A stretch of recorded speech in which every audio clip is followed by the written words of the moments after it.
Welcome to the War Archive, where wars become stories. The morning heat over Hangzhou Airport felt thick enough to drink. A young Chinese sentry stood beneath a drooping flag, his uniform heavy with sweat. Rumors from the north spoke of cities already lost: Beijing, Tianjin. Names traded like bad omens among soldiers. Yet here, near Shanghai, the air was calm, almost gentle. Vendors called out by the roadside, and the hum of engines from distant factories still carried a promise of normal life. A black car appeared on the road, its tires hissing on the dust. The sentry raised his hand. Through the windshield he saw a Japanese lieutenant, his cap polished, his expression unmoved. The rules were clear: no Japanese personnel beyond this point. But the car did not slow. It rolled forward, deliberate, confident, the arrogance of an empire in motion. The soldier stepped into the lane again, his rifle angled across his chest. The car braked sharply, dust curling around its wheels. For a heartbeat, the two men stared at each other, one guarding a border drawn in his own homeland, the other refusing to see it. Then the door opened. A flash of metal. A gunshot cracked the air like splitting bamboo. Silence followed, the kind that makes the world hold its breath. A crow lifted from the telegraph wire, startled. The lieutenant slumped in his seat, his white gloves stained dark. The Chinese sentry lowered his weapon, unsure if he had begun a war or merely survived one. That afternoon, word of the incident raced through the city like electricity. In Nanjing, Generalissimo Chiang Kai-shek read the report twice before setting it down. Japan demanded punishment and withdrawal of all Chinese troops from Shanghai. The ultimatum was dressed in diplomacy, but its meaning was conquest. Chang understood that if he gave in now, the next demand would be Nanjing itself. Trains began moving under the cover of night. Soldiers arrived by the thousands, marching through the narrow streets of Shanghai's suburbs. Shopkeepers shuttered their doors, families gathered what little they could carry. On the Bund, foreigners watched the movement with curiosity, unaware they were looking at the beginning of a storm. By August 12th, Japanese warships appeared on the Huangpu River. Their guns gleamed under the fading sun. Then came the waiting, the kind of silence that precedes disaster. When the first shells fell the next morning, glass shattered from miles away. The sound rolled through the city like thunder that would not stop. The Battle of Shanghai had begun, born not from strategy or declaration, but from a moment of defiance on an airfield road, a single bullet that carried the weight of two nations. When the shells began to fall over Shanghai, the world scarcely looked up. In Europe, headlines still spoke of Hitler's speeches and the remilitarization of the Rhineland. In America, talk was of recovery, not war. To most observers, China's turmoil seemed far away, another local conflict in a restless century. But those who lived along the Yangtze knew different. They could feel history tightening its grip. The attack on Shanghai was more than a military campaign. It was the collision of two centuries: the old China, wounded but breathing, and the new Japan, armored and unrestrained. The war that began here would not stay confined to the riverbanks. It would sweep across the plains, through cities and mountains, until it reached every home between Manchuria and the Pearl River. For the Chinese people, this was the reckoning long foretold. For nearly 100 years, their land had been carved apart by outsiders. Empires came and went, each taking a piece of the coast, a port, a right of trade. Now, at last, one nation sought to take it all. In the haze above Shanghai, the humiliation of a century began to harden into resistance. The city, once a symbol of modern progress, became a furnace. Civilians crouched in doorways as bombs fell among trams and tea shops. Along the river, dock workers carried the wounded on bamboo stretchers, while planes circled overhead, their engines echoing against the water. Inside the foreign concessions, people watched from balconies, their afternoon drinks trembling with the shockwaves. For the Japanese Marines on the ground, the battle was meant to be quick, a show of dominance, a test of will. For the Chinese defenders, it was a fight to exist. Each neighborhood, each alleyway, became a border between two futures. Journalists described a city that no longer resembled itself. Dogs wandering through streets of broken glass, soldiers taking cover behind overturned trolleys, the skyline wrapped in haze that turned day into dusk. By the third week, the world could no longer ignore what it saw. Reports spoke of street-to-street combat, of hospitals running out of gauze, of entire families found huddled together in cellars. Still, the fighting did not stop. Shanghai endured not because it could win, but because it refused to disappear. The Battle of Shanghai was the spark that ignited the wider Sino-Japanese War, a conflict that would stretch 8 long years and claim tens of millions of lives. It began as a skirmish, but in its fire, China began to remember what it meant to stand. Before the flames reached Shanghai, China had already been burning in silence. For nearly a century, the country had stumbled from one wound to another: civil wars, foreign invasions, and the slow collapse of an empire that had once called itself eternal. The Qing dynasty was gone, but its ghost remained in the fractures it left behind. Warlords ruled provinces like private kingdoms. Foreign soldiers patrolled Chinese streets, and the promise of a republic had been smothered beneath corruption and fatigue. In the cities, the poor crowded the factories that foreign companies owned. In the countryside, peasants paid taxes to 3 masters: the warlord, the landlord, and the bandit. To the outside world, China looked vast but hollow, a giant too fractured to rise again. Yet beneath the surface, something restless stirred. Nationalism, fragile, imperfect, but alive, was beginning to take shape. At the center of that movement stood Chiang Kai-shek. Once a cadet trained in Japan, he had inherited the dream of his mentor Sun Yat-sen, to forge a new China strong enough to stand on its own. Through the 1920s, Chang's army marched north in the Northern Expedition, toppling warlords one by one. For a moment, it seemed the country might be whole again. Flags fluttered over cities that had not seen unity in decades. Students wrote poems about rebirth. The future, for once, seemed reachable. But unity built on exhaustion is fragile. Beneath the surface of victory, distrust spread between Chiang's nationalists and Mao Zedong's communists, allies for a season, enemies by nature. Civil war followed. The new republic was stillborn, and its army, drained by fighting its own people, had little strength left to face a foreign threat.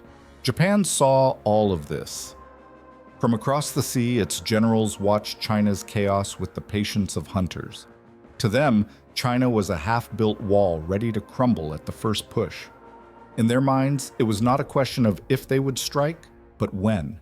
By the time the first Japanese troops crossed into Manchuria, the Chinese people were too weary to stop them.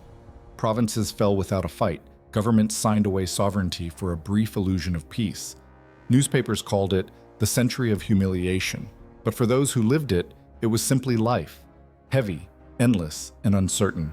So when war finally came to Shanghai, it was more than a military battle. It was a nation's reckoning, a test of whether China could still call itself a country after so many had already written its obituary. Across the East China Sea, Japan had been preparing for this moment for decades. Once an isolated archipelago, it had transformed itself into a modern power with ruthless speed. The samurai became officers, the merchants became industrialists, and a nation that once imported knowledge now exported war. Its victory over Russia in 1905 was not just a triumph of arms, but of belief, proof that an Asian empire could humble a Western one. From that moment, Japan's destiny seemed ordained, to lead Asia by persuasion or by force. But the islands were small, their ambitions vast. Japan's factories needed coal, oil, and iron, resources the homeland lacked but that China had in abundance. To Tokyo's generals, conquest was not greed, it was survival. The idea of a co-prosperity sphere promised liberation for Asia, but behind that phrase was a simple truth: Japan would dominate and the rest would obey. In 1931, an explosion tore through the South Manchurian Railway. The blast was small, the consequences enormous. Japan blamed Chinese saboteurs, though the attack had been staged by its own officers. Within days, Japanese troops invaded Manchuria. By spring, the imperial flag flew over every major city. They crowned the last Qing emperor, Puyi, as the figurehead of a puppet state called Manchukuo, a kingdom built on lies and bayonets. The League of Nations condemned the invasion, but words carried no weight. Japan walked out of the League and turned inward, tightening its military grip. The government in Tokyo became little more than a shadow behind the army's will. Young officers spoke of conquest as destiny, of empire as faith. The rising sun became both symbol and warning. In China, the loss of Manchuria was a wound that refused to close. Chiang Kai-shek, still consolidating power after civil war, could do little but protest. The nation's anger boiled in the streets. Students marched with banners shouting that the country must not kneel again. Newspapers printed maps of lost territory, black-bordered like obituaries.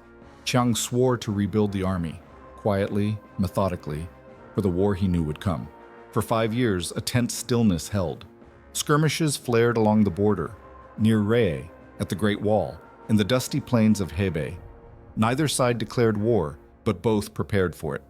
Japan's factories poured out rifles and aircraft. China's foundries tried to do the same, with a fraction of the steel. By 1937, the balance could not hold. Japan's officers spoke openly of a new campaign, a final strike that would secure the mainland once and for all. Across the sea, fleets gathered. In the barracks of Nanjing, Chang's staff read the reports in silence. Everyone knew the next blow would not fall in the distant north. It would strike the heart, Shanghai. In the 1930s, Shanghai was not merely a city, it was a world in miniature.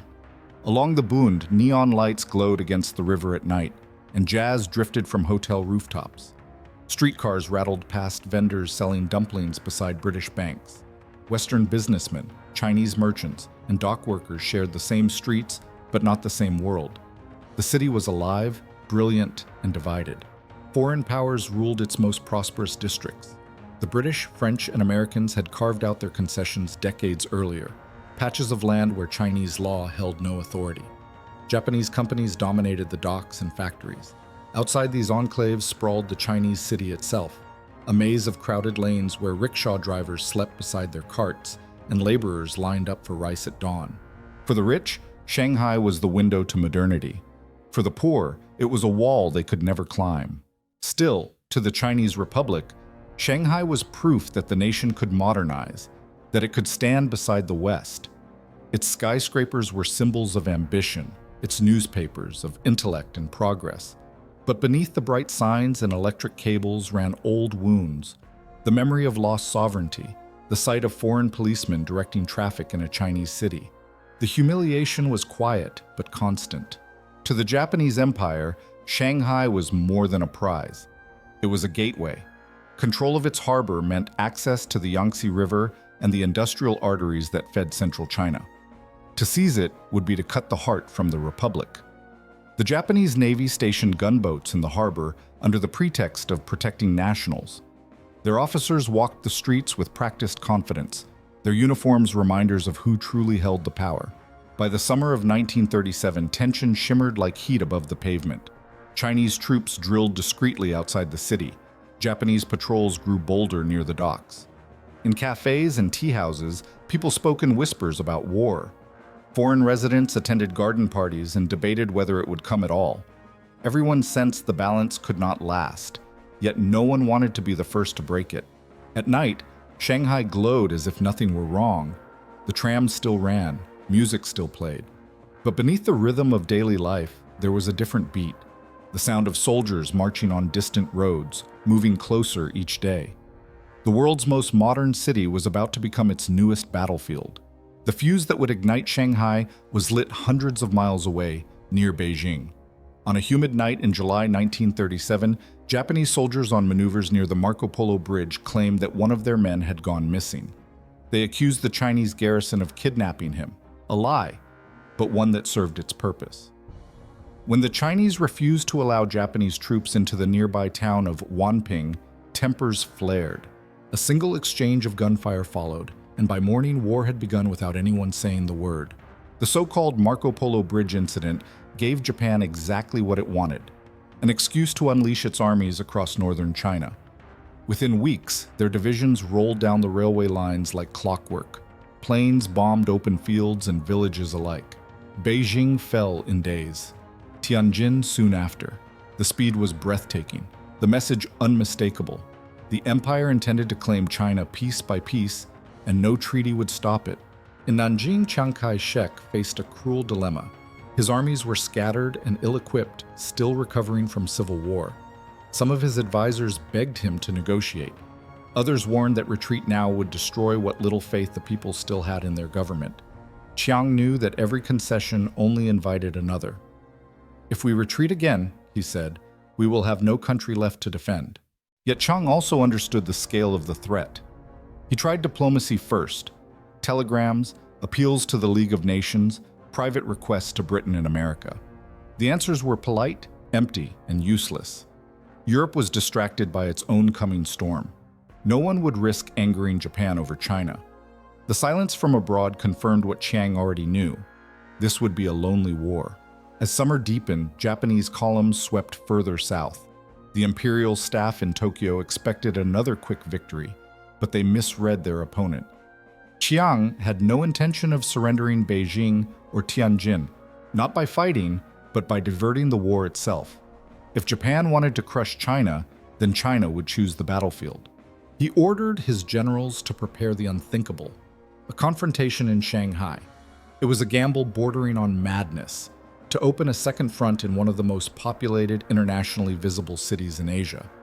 But Chiang had his reasons. The fight in Shanghai would draw the world's attention, force Japan to split its strength, and prove that China still had the will to stand. The Polo Bridge had been the spark. Shanghai would be the explosion.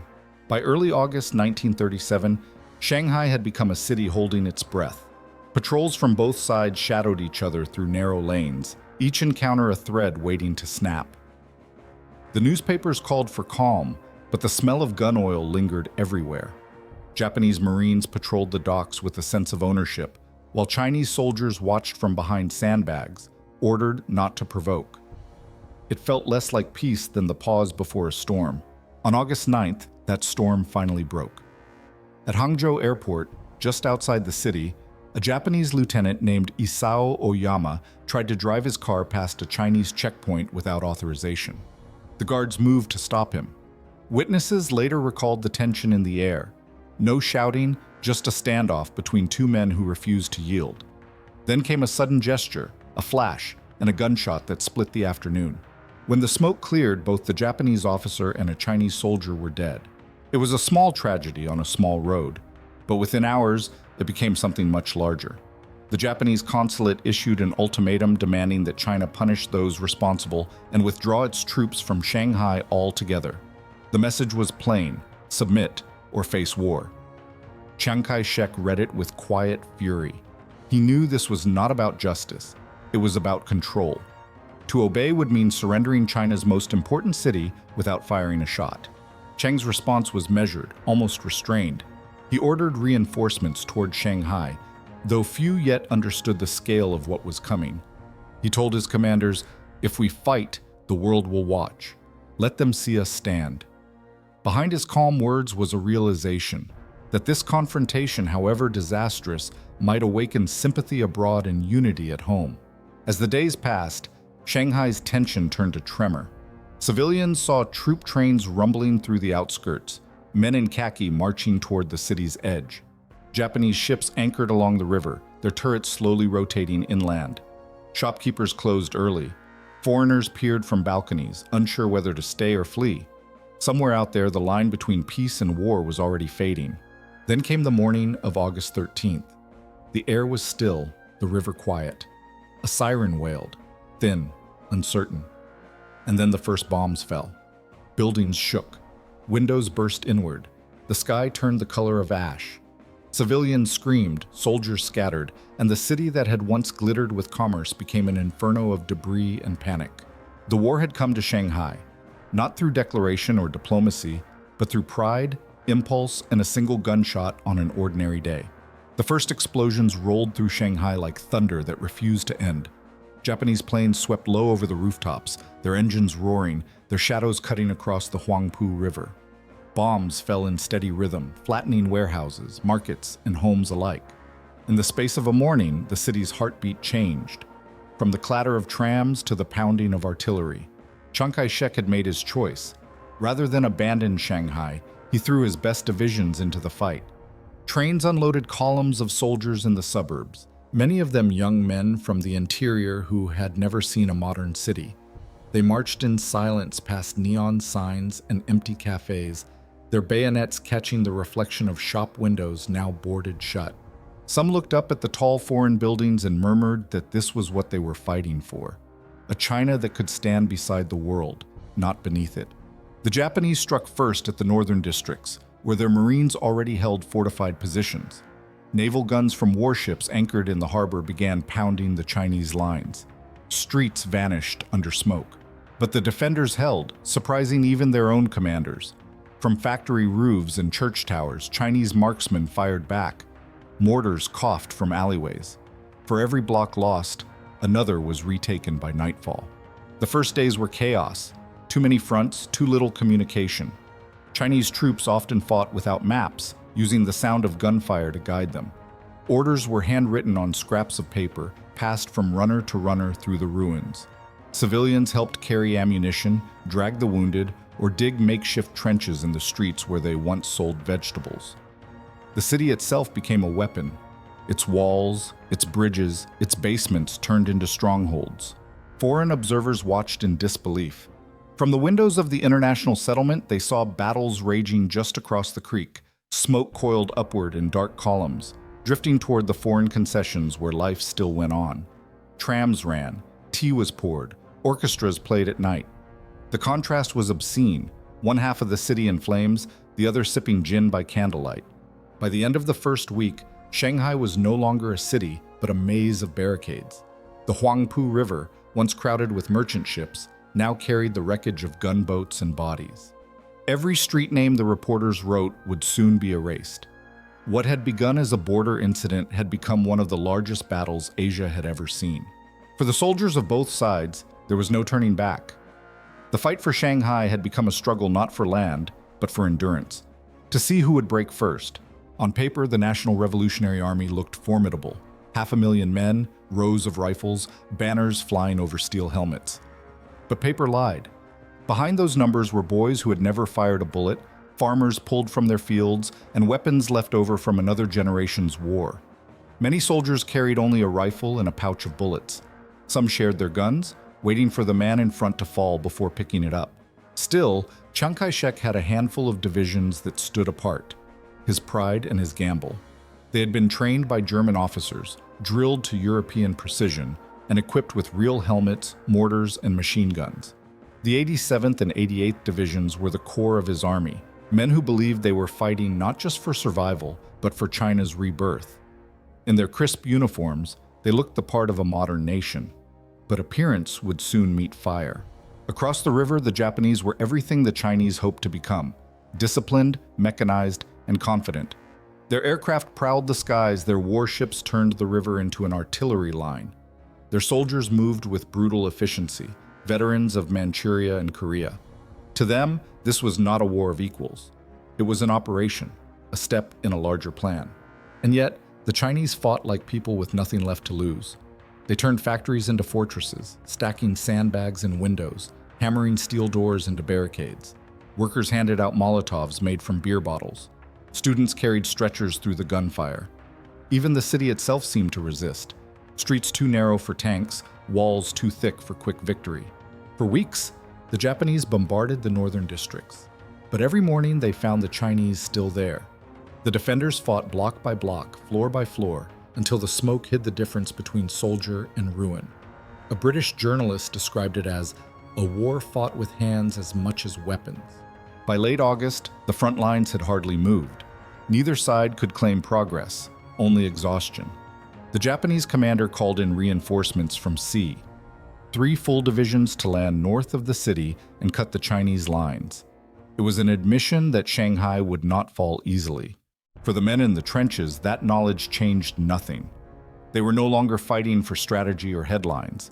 They were fighting because the alternative was to disappear. When the stalemate began to choke the city, Japan decided to break it from the sea.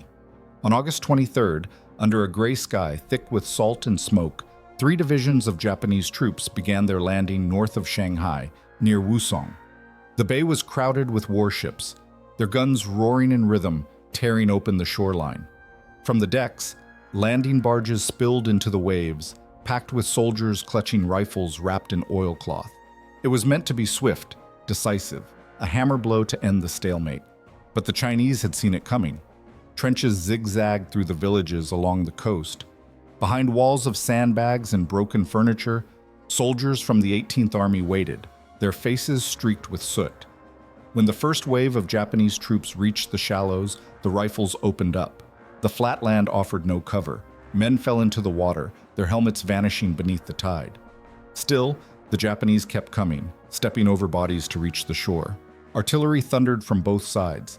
Entire fields erupted in fountains of dirt and smoke. Japanese planes shrieked overhead, bombing the Chinese positions until the horizon blurred. The defenders fired until their barrels glowed, retreating only when the trenches filled with the dead. Even then, they fought yard by yard, turning every house into a redoubt. The landing succeeded, but they did not break the city. In the days that followed, fighting spread inland. The Japanese advanced cautiously, their armored columns moving through villages that were no longer villages, but shells of brick and blood. Civilians hid in rice paddies or under collapsed roofs. A mother carried her child through a ditch filled with smoke, whispering prayers no one could hear. The Chinese lines bent but did not break. Chiang Kai-shek sent more reinforcements, knowing each train he dispatched meant fewer men to guard Nanjing. He wrote in his diary that Shanghai must be held until the world can no longer look away. His commanders obeyed, even as their maps grew smaller and their dead grew uncountable.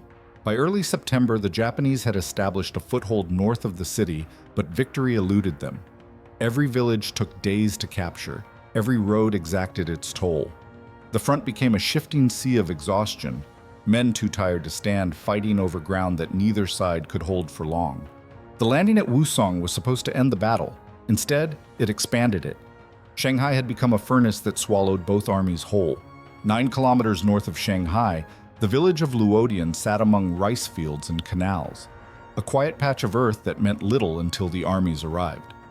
In September 1937, it became the center of the storm. The Japanese needed it as a gateway to the city. The Chinese needed it to block their advance. Within days, the landscape of water and farmland turned into a killing ground. Rain fell without pause. Trenches collapsed into mud, swallowing boots and bodies alike. The air stank of smoke and decay. From dawn to dusk, artillery from both sides hammered the same stretch of ground. The Japanese advanced in tight formation, shouting "Banzai" as they charged through the downpour. The Chinese answered with grenades, then bayonets, fighting until the lines dissolved into chaos. Every field became a grave. Soldiers crawled through flooded ditches, pulling their rifles behind them, firing at flashes they could barely see. Corpses piled against the banks, swollen by rainwater, turning the canals into red streams. Officers stopped counting casualties. Runners disappeared into the mud and never returned. The wounded begged to be shot rather than left behind. Chiang Kai-shek's orders were simple: hold at all costs.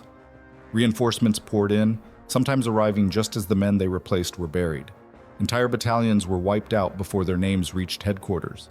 The 88th Division, once the pride of China, fought until its ranks were a fraction of what they had been. Still, they refused to yield.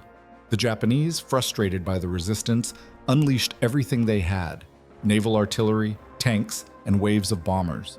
Yet the Chinese clung to the ruins like ghosts, striking back at night with bayonets and homemade explosives. When dawn came, the same fields were fought over again, littered with shell casings and shattered helmets. After 10 days, there was little left of Luodian to defend. Houses had collapsed, trees were gone, even the earth itself was gouged into craters. Both sides were exhausted, their uniforms indistinguishable beneath the mud. When the Chinese finally withdrew on September 15th, they left behind a land that no longer looked human. Foreign correspondents who visited later called it the flesh mill. The name fit. It was not a battle, but a grinder, one that chewed through men until nothing remained but silence and rain. Yet in that silence, one fact stood unshaken. Japan's advance had stalled. Shanghai still stood, and the price of every day bought in Luodian was paid in blood. When Luodian finally fell, the battle rolled south toward the town of Chang, a patch of narrow streets and brick houses that stood between the invaders and the heart of Shanghai. By the time the first Japanese shells landed, Chang was already a ruin. Roofs had caved in, wells were dry, and the fields surrounding it were churned into mud. Yet Chiang Kai-shek's orders were the same: hold. The defenders dug in where they could. Trenches carved through courtyards, walls reinforced with sandbags and doors torn from homes. Civilians who had not fled helped carry water and ammunition, their faces blackened with soot. Soldiers ate cold rice out of tin lids and slept beside the dead. Their radios barely worked. Their supply lines were open wounds. But still they fought. The Japanese bombardment was relentless. Planes screamed overhead, dropping bombs that turned the town into a shaking cloud of dust. Tanks ground through the outer streets, firing into buildings that exploded from the inside out. The Chinese countered the only way they could: close, brutal, and by hand. They waited for the tanks to come close, then rushed them with bundles of grenades tied together with wire. A few seconds of courage bought another hour of life. Night brought no relief. Flares floated above the ruins, casting long shadows over walls that no longer stood. Gunfire echoed through alleys filled with smoke. The wounded crawled into cellars, whispering prayers as artillery shattered the world above them. In one corner of the town, a makeshift hospital operated by candlelight. A surgeon working with scissors meant for cloth, a nurse using her sleeve as a bandage.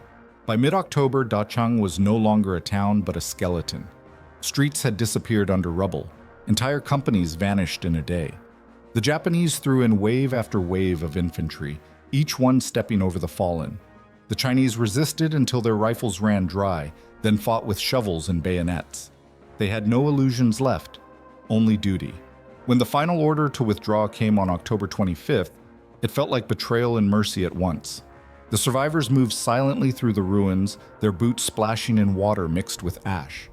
Behind them, the fires burned without shape or sound. Chang had done what it was asked to do. It had delayed the enemy, if only for a moment. For the Japanese, the road to the city now lay open. For the Chinese, there was only one thought left. If Shanghai was to fall, it would fall fighting. Ahead waited the last stand, a single building that would become legend. By late October 1937, Shanghai had become a scar glowing in the dark. The skyline that once glittered with neon was now jagged, a forest of chimneys and shattered steel. Smoke rose in columns that seemed to hold up the sky. Day and night blurred together in the color of rust. The shelling never stopped. Artillery pounded the riverfront, turning the grand streets of the Bund into corridors of glass and dust. Civilians moved like shadows through what remained of their neighborhoods. Families dragged carts piled with furniture and children, their faces streaked with ash. Others stayed behind, too old or too stubborn to leave. Hospitals overflowed. Doctors stitched wounds with wire and prayed the walls wouldn't collapse before dawn. The sound of bombs had become part of breathing, a rhythm no one could escape. Across the Suzhou Creek, the foreign concessions still stood intact, silent islands of privilege in a sea of ruin. British policemen directed traffic under the glow of streetlights, while just a few hundred meters away, Chinese soldiers bled in the mud. From hotel balconies, foreigners watched the flames rise over the rooftops, the reflections dancing on their wine glasses. "It is as if civilization has split in two," wrote one journalist. "One half dines, the other dies." The Chinese army had fallen back to the city's western edge, refusing to abandon it completely. Commanders turned every block into a fortress, sandbags stacked in shop fronts, machine guns hidden behind theater curtains. They knew the battle was lost, but stayed anyway. For them, the defense of Shanghai had become something more than strategy. It was a vow that if the city must burn, it would burn with dignity. Each evening, the horizon glowed red as the sun sank into the haze. Smoke drifted over the river, carrying the scent of oil and brick dust. Somewhere in the distance, a bugle called, thin and lonely. And through that dying light, a rumor began to spread. Of one unit that would remain behind when all others withdrew, a handful of men chosen to make the last stand in a concrete warehouse by the creek. As the shells fell and the wind shifted, even the enemy seemed to pause. Shanghai was no longer a city. It was an open wound on the map of the world. On the north bank of Suzhou Creek stood a hulking concrete structure, the Sihang Warehouse. Before the war, it stored textiles. Now it would hold the last fragments of a nation's resolve. When orders came for all major units to retreat, one battalion was told to stay behind. Around 400 men of the 88th Division, commanded by Lieutenant Colonel Xie Jinyuan, were chosen to defend the warehouse until the end. It was not a command for victory. it was a command for witness. The building's position was perfect for symbolism, directly across the river from the international settlement. Foreign journalists, diplomats, and civilians could watch from their windows as the Chinese flag rose over the rooftop. Chiang Kai-shek's intention was clear. If the world would not help China fight, it would at least be forced to see it suffer. The defenders worked fast. They turned factory windows into gun ports, filled stairwells with sandbags, and hauled ammunition up 6 stories by hand. At dawn on October 27th, Japanese artillery began to fall. Precise, unending. The warehouse shuddered but stood firm. Infantry attacked from 3 sides, only to be driven back by machine gun fire that echoed across the water. Each wave left the ground littered with bodies. Inside, the men fought without rest. They rationed food, melted rainwater for drinking, and tended the wounded in corners lit by lanterns. When ammunition ran low, they stripped it from fallen enemies. Across the creek, crowds gathered on balconies to cheer each volley, waving handkerchiefs whenever the Chinese flag still fluttered through the smoke. Reporters sent dispatches describing a fortress in the ruins standing alone against an army. The Japanese tried everything: tanks, flamethrowers, even poison gas shells. But the concrete walls refused to yield. At night, the defenders sang patriotic songs so the foreigners across the river could hear them. It was defiance turned into sound. On October 30th, they raised a new flag: the blue sky, white sun, and red earth, sewn from bedsheets and blood-stained fabric. Its colors rippled through the haze, drawing cheers from thousands watching across the water. For 3 days, Shanghai had a heartbeat again. When Chang finally ordered their withdrawal on November 1st, the survivors crossed a temporary bridge under cover of darkness. The crowd on the far bank applauded as they entered the international settlement, 400 men who had held off a division. A few stopped to salute the flag they left behind, still flying over the ruins. The defense of Sihang Warehouse achieved nothing in strategy, but everything in spirit. It was proof that courage could exist even in defeat, that the idea of China could survive inside 4 crumbling walls. By the first week of November 1937, Shanghai was finished. 3 months of fighting had stripped the city of its form, its people, its pulse. Where once stood banks and theaters now lay blackened husks. The Huangpu River ran thick with debris, timbers, helmets, the glint of steel beneath the current. The last defenders, their uniforms turned the color of dust, retreated west through streets that no longer had names. The Japanese army closed in from every direction. Fresh divisions landed along the coast at Jinshan Way, 40 kilometers south of downtown. The move trapped the Chinese forces between the city and the sea. What had begun as a defense was turning into an escape. Chiang Kai-shek, realizing the encirclement, ordered a general withdrawal toward Nanjing. His diary that night was brief. "We can no longer hold Shanghai, but the spirit must not fall with it." The retreat was chaos. Columns of soldiers, wounded men, and civilians tangled along the same roads. Bridges collapsed under the weight of trucks. Horses stumbled through mud streaked with firelight. Japanese aircraft circled overhead, strafing the columns without mercy. Those who survived the bombs kept walking, heads bowed against the smoke. A sense of disbelief hung over them, that after all the sacrifice, the city had still slipped away. On November 9th, the 1st Japanese regiments entered the suburbs. They found silence, broken only by the wind through ruins. The streets were empty except for the dead and the smell of burned brick. A few Chinese soldiers, too weak to move, still fired from the shadows. By the time the imperial flag was raised over the riverfront on November 12th, the once proud city had become a graveyard of echo and ash. For the Japanese command, victory felt hollow. They had expected to take Shanghai in days. Instead, it had cost them 3 months and tens of thousands of men. Officers toasted their triumph with tired hands, unable to shake the image of the streets they had destroyed. If this was victory, they wondered, what would defeat look like? For the Chinese, it was a wound, not a death.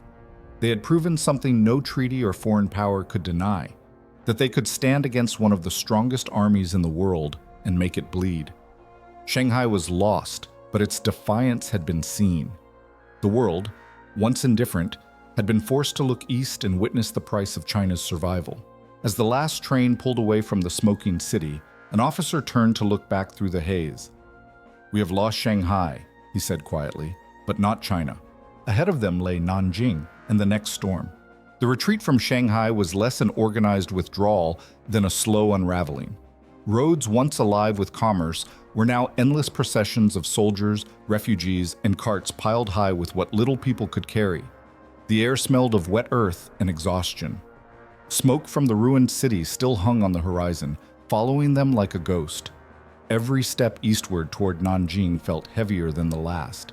For the Japanese army, the victory at Shanghai had confirmed what they believed, that China could be broken if struck hard enough. Fresh troops poured in from the home islands, their uniforms crisp, their rifles new. They moved upriver in neat columns, flags snapping above them, the empire's confidence restored. But behind the discipline was something darker, a hunger to finish what had begun, to punish China for its resistance. The campaign toward Nanjing would not be a battle. It would be an execution. Chiang Kai-shek refused to let despair show. From his headquarters, he ordered the surviving units to regroup along the Yangtze. He told his commanders that Nanjing must hold, not for victory, but for time to move factories, officials, and families inland to Wuhan and Chongqing. If the capital must fall, he said, let it fall buying another month of life for the nation. But his army was hollowed out. The divisions that had fought in Shanghai were shells of their former selves, half-starved, undersupplied, and numb from loss. Through November, the Japanese advance was relentless. Their air force bombed every crossroads. Their tanks ground through villages, leaving nothing standing but smoke. Columns of refugees clogged the roads. Old men pushed carts. Mothers carried infants. Children stumbled barefoot in the cold. Few knew where they were going, only that they had to keep moving. Every mile west, they passed more burned towns, more faces turned blank by fatigue. Chinese units fought where they could. Ambushes in the hills, last stands along riverbanks. But discipline often collapsed under the sheer pace of retreat. Some commanders disappeared, others died with their troops rather than surrender. The Japanese called it a pursuit operation.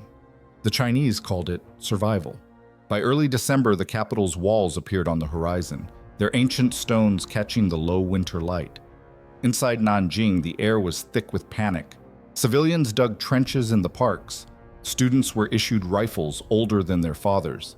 Government trucks loaded with documents and archives roared westward out of the gates. Chang made his final choice. He would move the government inland to Chongqing and leave General Tang Shengji to defend the city. It was a decision born of necessity, not hope. Everyone knew what was coming. The Japanese army had seen Shanghai's resistance and vowed that Nanjing would pay for it. For those who had survived the inferno, the journey was not an escape, but a passage into something far worse, a darkness that would stain the century. When the guns finally fell silent over Shanghai, the numbers alone could not contain the loss. 700,000 Chinese soldiers had entered the battle. Nearly half would never leave it. The best trained divisions, men who had marched with precision and hope in August, were now gone, their ranks scattered or buried under rubble. The 88th Division, the pride of China's modern army, had been reduced to fragments. The others were little more than names scratched onto casualty lists. For Japan, the victory was poisoned. Out of 300,000 soldiers committed, 60,000 were dead or wounded. Their generals had promised the emperor a triumph that would be over in a week. It had taken 3 months of blood and ruin. The empire had won a city, but awakened a truth it could not suppress. That conquest in China would never come cheap. For the people of Shanghai, there were no victors. The city that once hummed with commerce was now a graveyard of iron and silence. Factories stood like skeletons, their smokestacks cracked and leaning. The trams were gone, their rails twisted by heat. The air smelled of oil, salt, and something unspoken, the scent of everything that could not be rebuilt. And yet, out of that destruction, something unmeasurable survived. For the first time in generations, China had stood against a foreign power and refused to bow. The soldiers who had fought in Shanghai were no longer seen as relics of a crumbling republic, but as the face of a nation that would endure. Foreign correspondents wrote that China has lost her city but found her soul. For once, the world saw not weakness, but will. The battle bought more than pride. It bought time. In those 3 months, Chiang Kai-shek's government managed to move its industries, universities, and archives deeper into the interior. Machines were dismantled, loaded onto trains, and sent west toward the mountains. The birth of a new wartime China that would continue to resist long after the coastal cities fell. Still, the cost haunted every survivor. Parents searched for sons who would never return. Streets were lined with names written on scraps of paper, fluttering in the wind. And among the ruins, those who had fought spoke quietly of comrades who had died for inches of ground already lost. Shanghai was gone, but its story had only begun. The city had become a symbol of resistance, of sacrifice, of what it meant to fight on even when defeat was certain. It was not the end of China's struggle, only its beginning. When the last smoke cleared, Shanghai was a city made of ghosts. Its waterfront lay cracked and empty, its once crowded streets buried under brick and twisted wire. The silence that followed was not peace, only the sound of exhaustion.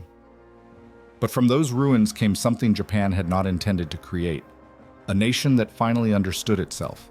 For 100 years, China had been cut apart by outsiders and divided by its own hands.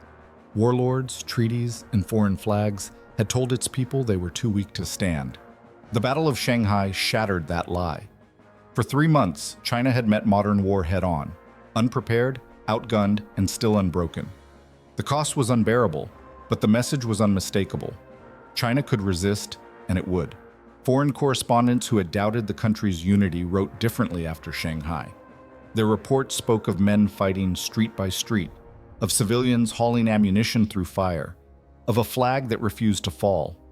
One wrote simply, "This is not the China we thought we knew." In Berlin, Paris, and New York, people read those words and began to see a different image of the East. Not a land of submission, but of endurance. Japan learned the same lesson in a harder way. The empire had won its city, but not the quick victory it expected. What it found instead was a resistance too vast to crush. The generals spoke of discipline and order, but what they had truly awakened was defiance. Every town they entered after Shanghai would remember what that city had done. For the Chinese people, Shanghai became a mirror of who they were becoming, not just victims of invasion, but authors of their own story. The factories that survived were moved inland. The students who fled became the next generation of soldiers and engineers. The refugees carried with them not only their belongings, but a conviction that China's fate would be written by Chinese hands. Even now, the city's name carries the weight of that revelation. Beneath the glass towers and bright lights of modern Shanghai, the bones of 1937 still lie buried, silent witnesses to a time when every street was a battlefield and every act of survival was a form of defiance. The battle was lost, but the idea it ignited could not be destroyed. In the ashes of Shanghai, a nation was reborn, not in triumph, but in endurance.